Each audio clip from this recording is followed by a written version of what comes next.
Hello, and we're back.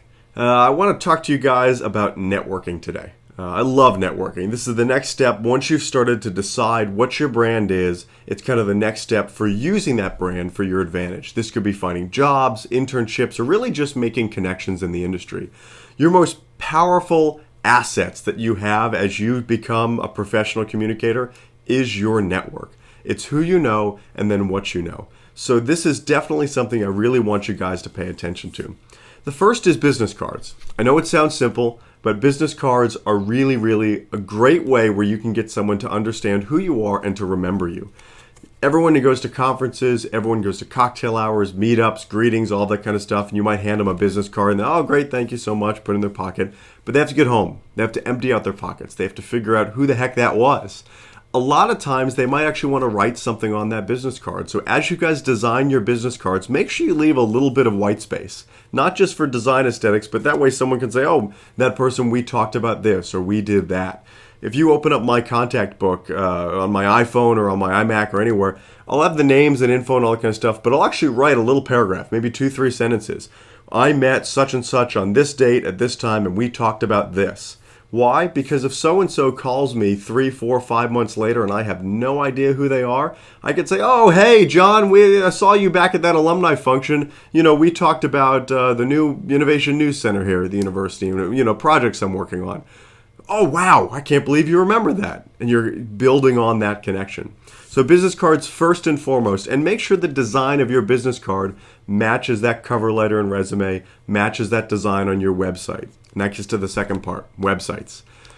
Critically important that you guys build a website even from day one with us at UF Online. You should put your best work on there. You should put your portfolio pieces, classes that you have to build projects in, stuff that you're really proud of, you should be putting that on your website. Not only will that give you kind of a chronological history of your time with us at the University of Florida, but it will start giving you material to help kind of scope out what you're really good at. A lot of times things get lost in emails and lost in, Dropboxes and files and that sort of thing. Put it online, put it in a section that you're proud of, and only put your best work on that site. So every single course you take, treat that final project as almost a portfolio piece. Especially once you get into the Sight, Sound, Motion course. You're going to be doing some amazing work in there with audio storytelling and video storytelling and photo storytelling and design. All of those projects are begging to be portfolio pieces on your website. As you build that website, also make sure that it matches that style of everything else. Again, that way that people can find out more about you. When you get into the social realm, especially professional, obviously your Facebook page, your Twitter page, your LinkedIn page should all link back to your website, but I want to talk about LinkedIn specifically. LinkedIn is kind of the unsung hero of professional networking. A lot of us don't think about it. We kind of create it because we think, oh great, it's a professional page and we don't even touch it. The search engine tool in LinkedIn, even the free search tool, is phenomenal. If you say you're a graphic designer and you live in Pasadena, California, and you want to look for someone who you might want to start working with, you can search specifically for graphic designers in Pasadena, California that graduated from the University of Florida. You'd be surprised how many people you can find just by areas of interest. Or let's say you want to work in nonprofits with food. Same thing. And now you're saying, oh wow, I've got all these results, but how do I get in touch with them? I don't have LinkedIn for Premium. Well, if they work in the communications agency or as communications world, they probably have a Twitter account. We would hope so. And just as you guys are building your Twitter accounts, they probably have who they work for in their bio, or at least some information about them. So once you find their name and who they work for on LinkedIn, give it a quick Google search. John Smith at Wired Magazine. You're probably going to find John Smith, Wired, or John Smith with Wired Magazine in his bio. It's something he's probably very proud of. So now you instantly have that connection. John Smith, graduate from the University of Florida, works at Wired Magazine, lives in San Francisco. Oh, that's great. I live nearby. Let me give him a call. John Smith might have a personal website that you find with his phone number on it or a Twitter handle. And this gets to our next section. How do you cold call someone? I know this sounds weird. I know this sounds a little creepy. You just pick up the phone and call someone, but it works incredibly well. You just have to make sure you approach it in the right way. So for example, when I was first getting started in photography, I really wanted to be a sports photographer. So I stalked and looked up every staff photographer at Sports Illustrated and called them. Hi, I'm Steve Johnson. I'm a student, I'm a photojournalism major, and I'd really like to help you out on the sidelines if you're ever in the state of Florida. A lot of them said no. A lot of them said, how'd you get this number? But 4 of them actually said, sure, I'll be covering the Florida-Georgia game in Jacksonville, or oh, I'll be in the swamp for this game, or we've got an NFL game in Tampa. And got to go on the sidelines and really learn from the best of the best of the best. People who have tens of thousands of dollars worth of speakers fees that I get to spend an entire day with and learn from. Don't be afraid to pick up the phone and call. Don't be afraid to admit that you're a student, that you're trying to learn. And even if it's not assisting them, maybe it's, hey, I'm going to be in the neighborhood. I'd love to meet for a cup of coffee. That gets to a second part. Don't feel bad, but you can lie.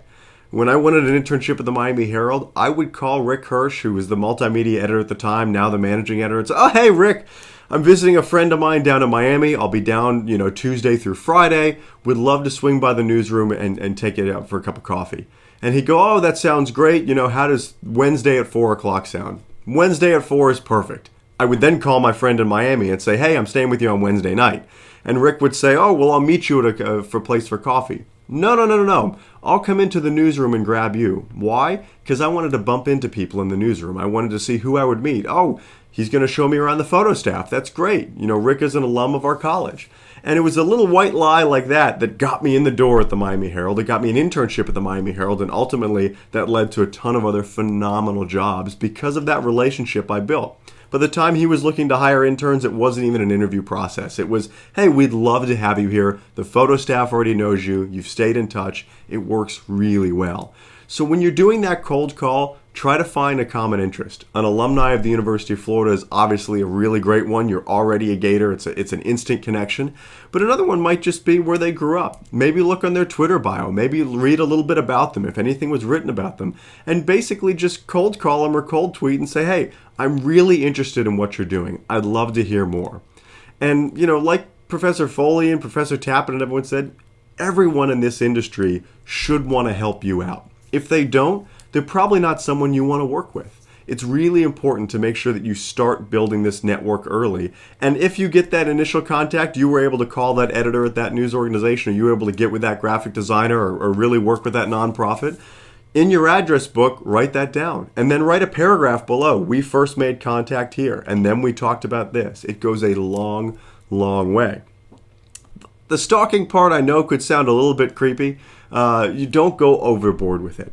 We want to make sure that these people want to feel like you care about them and care about their profession, which you do. You want to learn from them. But make sure as you're going through, you don't creep them out. Like, oh, saw your Instagram. How was that Philly cheesesteak last night? Probably crossing the line. So try to put yourselves in their shoes, just like you put yourself in someone's shoes as you're trying to build for an audience. And each of these are a step.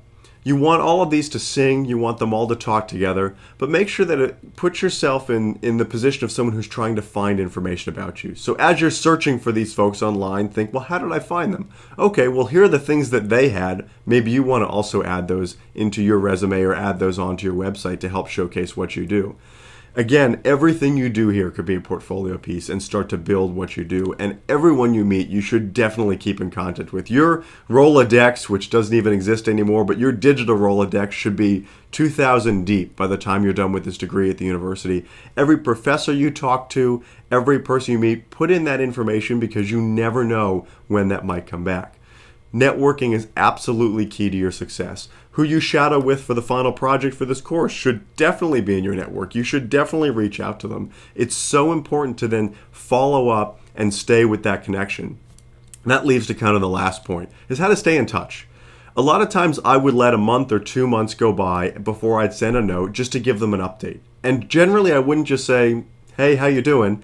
Oh, hey, I just finished this big project for my Sight Sound Motion course. Do you mind if I send it to you? Just let me know what you think of it. Or, I'd love to. It's on my website. It's in the portfolio section. Would love to see what you think. Or, hey, you're the editor at the Miami Herald. Awesome. Do you think you could put me in touch with your photo editor? I have a project I just finished and would love his or her opinion on it. These seeking out advice and questions and kind of playing the student card is building a relationship with these folks. And this works across industries. Everyone wants to help someone else out. We all remember when we were in your shoes, just getting our start with our career, trying to just get in the door of an organization that we respected. So definitely build on that Rolodex, build on that digital contact book, and make sure that you're having this cohesive message. And ask yourself constantly, am I doing enough? Am I contacting the right people? Am I really telling my story? Can I tell my story in 30 seconds? Can I do a really good elevator pitch? All of these are aspects of networking that will really pay off and will start to make good use of the work you do here at the University of Florida. Your projects in class aren't just for the sake of doing projects. They're for your portfolio. Therefore, you can go to that organization and say, I want to work for you, and here's what I've already done.